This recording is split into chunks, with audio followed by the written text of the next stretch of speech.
Imagine this: a clear night, a calm sea, and a young pilot on a routine flight. What could possibly go wrong?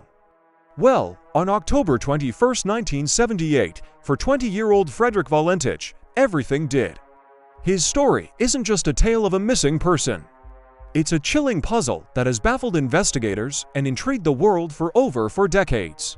So, buckle up, because we're about to fly into one of the most perplexing mysteries in aviation history. Our story begins at Moorabbin Airport, just outside Melbourne, Australia. Frederick Valentich was an ambitious young pilot with about 150 hours of flight time under his belt. He dreamed of flying for commercial airlines, and that evening's flight was another step toward that goal. His destination was King Island, a small island situated in the Bass Strait, about 150 miles away. It should have been a simple, straightforward journey in his single-engine Cessna 182. The weather was perfect, visibility was excellent.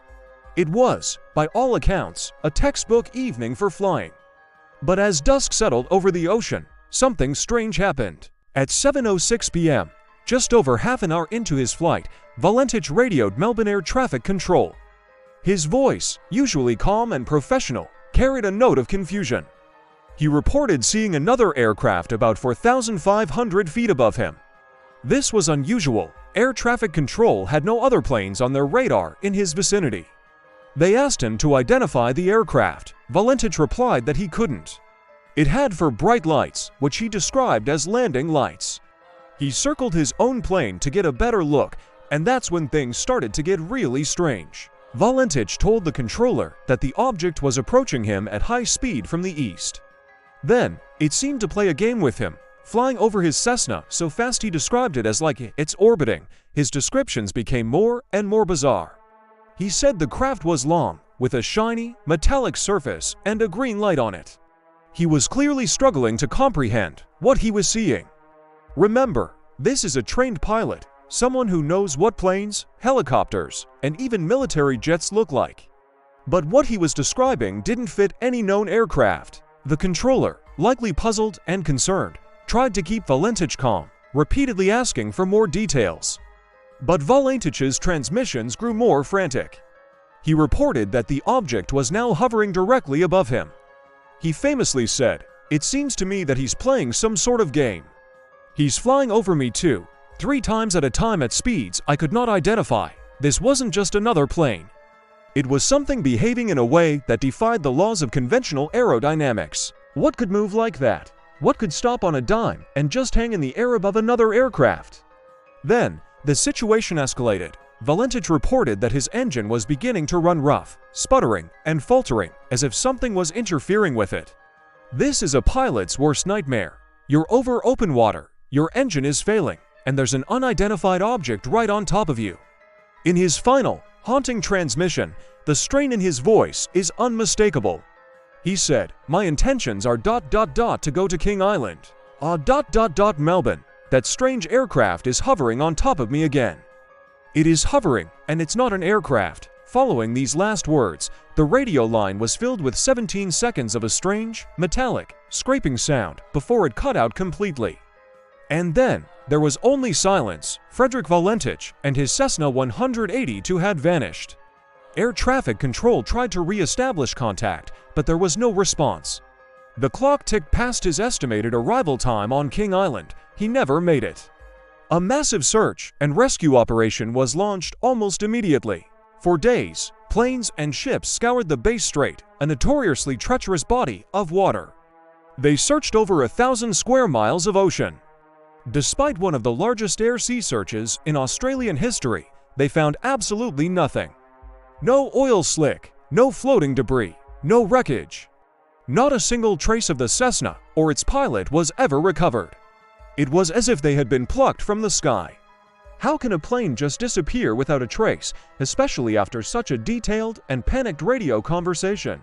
This is where the story splits into a maze of theories, ranging from the logical to the truly out of this world. Let's look at the skeptical explanations first. The official Department of Transport investigation couldn't determine a cause and listed the event as reasons unknown. One popular theory suggests that Valentich became disoriented. The idea is that he might have been flying upside down, seeing the reflection of his own plane's lights on the water and mistaking them for another craft. In this scenario, he would have spiraled downwards into the sea, thinking he was climbing. While pilot disorientation is a real and dangerous phenomenon, does it explain his detailed descriptions of the object's shape, its metallic surface, or the green light? And what about the final, terrifying metallic sounds on the radio? Another theory is that Valentich staged his own disappearance. Some suggested he had reasons to want to start a new life and that he had planned a secret landing somewhere. But this theory has its own problems. It would have required an incredibly complex plan with a high risk of failure. Furthermore, his family and friends insisted he was happy and had no reason to run away. He was passionate about flying and excited about his future. The idea that he would put everyone through such an ordeal seems out of character. Now, we have to talk about the theory that has made this case so famous, the UFO theory. Valentich's final words, "It's not an aircraft," are the cornerstone of this argument. Proponents believe he had a genuine encounter with an unidentified flying object that either abducted him or caused his plane to crash. And here is a compelling piece of corroborating evidence. On the very same night of Valentich's disappearance, multiple independent witnesses on the ground across the coast of southern Australia reported seeing strange and inexplicable green lights in the sky moving in erratic patterns. One family, who was out taking photographs that evening, captured an image that shows an unusual object in the sky over the water, a strange, fast-moving shape with a tail of vapor or light behind it. When they got the film developed, they had no idea of its significance until they heard the news about the missing pilot.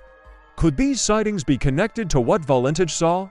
For UFO researchers, the combination of a pilot's detailed testimony, radar confirmation of his location, but not the object, and independent ground witnesses makes the Valentich case one of the most credible encounter stories ever recorded. The official report noted that a review of UFO reports from the area showed a concentration of reports in the time of the Valentich incident, yet it stopped short of making any definitive link. They couldn't prove it, but they couldn't disprove it either. And that's where the mystery has remained, frozen in time. The Australian government declared Valentich deceased, but his file remains open, a permanent question mark in the annals of aviation. His father, Guido Valentich, spent the rest of his life searching for answers, convinced that his son had been taken by something not of this world. Decades have passed, technology has advanced. But the ocean has kept its secrets. The truth of what happened to Frederick Valentich is likely resting somewhere deep in the Bass Strait, or perhaps somewhere else entirely. Was he a victim of a simple but tragic pilot error? Did he pull off an elaborate hoax? Or did he, on that clear October night, become one of the few people to have a close encounter of the most terrifying kind, paying the ultimate price for seeing something he wasn't supposed to see? The Valentich disappearance is more than just a ghost story for pilots. It's a profound reminder that even in our modern world of radar, GPS, and constant surveillance, there are still things that happen that we cannot explain.